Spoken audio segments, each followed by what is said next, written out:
What's up, muscle heads? I'm back with another video. I hope everyone had a very special Christmas and a happy new year. Hopefully we've all brought some happiness and love into the new year, because that's all we need. That's all the world needs, man. Love and happiness. Let's get off to a clean slate and forget about all the crap that happened, previous years. It's 2019. Come on. Let's go get our goals and strive for them. Get what you want. Try something new, take some risk and everything else, and make it big, make it worth their while. YOLO, you only live once. Things have changed since my last video. I'm talking about lifestyle wise. My work has changed. I used to work at Starbucks. I hated it so much, and it's basically you get paid $10.51. Well, I got paid $10.51 an hour, and I worked really hard, you know what I'm saying? But it's just like you can work harder than someone else, and you can still, you guys get the same pay, you know what I'm saying? Based off the hours, you work. That's different. That's different. But now I'm actually working at a Dodge dealership. I know I drive a Camaro, and he's like, dude, you're working at a Dodge dealership? And when I first came up there, they was like, "Is that your Camaro side?" Yeah, you need to trade that in. We don't do Chevy products here. Just to be funny, you know what I'm saying? I started the dealership on December the 24th, Christmas Eve, and then it's now January the 10th. I was in training for about 2 weeks, and my first day or two out of training, I sold a vehicle. I sold a 2015 Jeep Rubicon to a beautiful family. They were really happy with their purchase and stuff like that. And I was happy that they were happy. I work at Oliver C. Joseph. It is the oldest Dodge dealership in the world. It was established in 1914, and it's 2019, so we're going on about 105 years. So, we take care of our customers and stuff like that, and, just want people to join so we can grow our family, love and happiness, in the car world, in other aspects of whatever world that other people live in. So yeah, that's my update on what's going on in my life. I would love to hear what's going on in you guys' life too. Leave it down in the comment section. What changed since last year? I mean, it is only the 10th of January, but what changed, if anything changed? And if you were to change something, what are you looking to accomplish this year? You know what I'm saying? What are your goals? What do you have in mind? If you have something like that in mind, go in and do it. You know what I'm saying? I took a risk. I went from getting paid hourly to, I get paid a draw. I get paid a draw every week, but how hard I work determines my pay. I work really hard, so I like to know that by my hard work, I can earn a lot of money. All right, so as we get going, I would like to tell you guys about my plans. Yes, I work at a Dodge dealership.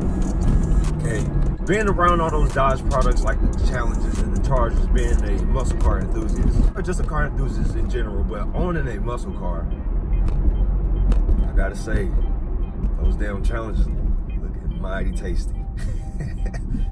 I've been considering buying the Challenger, trading in to get the Challenger. Now that I have a potential to make more money, it's pretty early in my car salesman career to think about buying another car. Granted that this Camaro that I'm driving now is on a 72-month financing plan, but if I were to, let's say, trade it in, I think I can get for my car, I think I can get maybe 14, 15 grand for it. I still currently owe, I think, about 14,000 left on it. So I'll be right at even. And I want to have some leverage when I trade in the car. I would turn on the heat. I know you guys can see my breath and stuff like that. It's just, I have the camera posted by the vent, and I wouldn't want, the air blowing at you guys. So it's a little early in my car salesman career in order to consider buying another car, especially a Challenger or a Charger or something like that. But I'm going with the Challenger. I'm a coupe guy. But I also had thoughts about, modding this car. As you guys know, I thought about putting a long tube headers on it, exhaust. I was maybe thinking about a cam. But I thought some things over. I say 2 or 3 months into my car salesman career, I get the ball rolling and I make some money. I can buy a Scat Pack. That's what I'm considering on buying. So as I told you guys, I'm on a 72-month financing plan for my car. You know, if I were to trade it in and do another 60 or 72 months, I was going to do maybe 60 months. And that's basically where I will be like right now. Right now, when I make this payment on the 20th of January, I will be at 60 months left to pay on my car. So, I mean, picking up where they left off, you know, my initial plan was to be on 60 months, but I may depending on how much money I make, I'll probably be doing 36 months to really cut that. This is a 2010 Camaro SS. It has 400 horsepower. It's still a good amount of power for just a daily usage. I live here in St. Louis and I work out in Belleville, Illinois, and I may hit 120 or 130 on my way there and get a kick out of it. You know, I still get daily kicks and laughs out of this car. But it's 2018 and I would love to have a touchscreen inside my vehicle. I would love to have a backup camera, which I don't have in this 2010 Camaro SS, and everyone knows how bad the visibility is. I'm not gonna just go out on a limb and bash on the visibility like everyone else. You have the ability to combat and overcome the poor visibility here in the Camaro. Use your mirrors, use your side mirrors, your rear view mirrors, and do a little bit more moving. Like, so when I'm at work, we park in this rock lot. When we park in this rock lot and we're on our way to come out, I have to look specifically where that C-pillar is at, and I can't see a damn thing coming. So what I do is I'll scoot to my left. It may be your right, I don't know. I'll scoot to my left and I will look out the back window at an angle to try to see if I can see a car coming. It's inconvenient to some people, but I mean, if you don't mind, you don't mind that C-pillar being that damn big, you know? But that's something that I feel that I will get a better visibility. I mean, the Challenger is not perfect in visibility either, but you know, there's more visibility in the Challenger than it is in this Camaro. My initial vehicle before this car was a Challenger, so you know, I still have Challenger in the back of my mind. Second off, I was thinking about upgrading to the Scat Pack, which has, everyone knows, 485 horsepower and 475 foot-pound of torque. That's one of the aspects why I would want to upgrade to, you know, a Scat Pack Challenger, because I mean, right now, a ZL1, I mean, the new Camaro's now 455, you know, horsepower and torque. But around the same ballpark, I mean, you can get 485 for maybe a few $1,000s more. It has more power, you know. I really can't see myself paying a pretty penny for a ZL1 at this stage of my life. I mean, I'm 20 years old. I need to start investing and saving money for the future. So I'm not going to buy a high $50,000 or $60,000 car. You know, really $60,000 car. I can get a Scat Pack for about, you know, the mid 40s and stuff, like a high 40. But that's one of the aspects why I will upgrade to a Scat Pack Challenger. As far as the muscle car lineup, I think of it as a musical balance. Okay, Mustangs, they are the highs.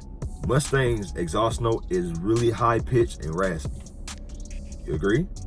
Okay, those are your highs. Camaro falls in that middle line between high and low, and they are called the mids. And the Challengers, or Dodge products, they are the low of the low. They have such a low note, and as you guys know, I have a deep voice.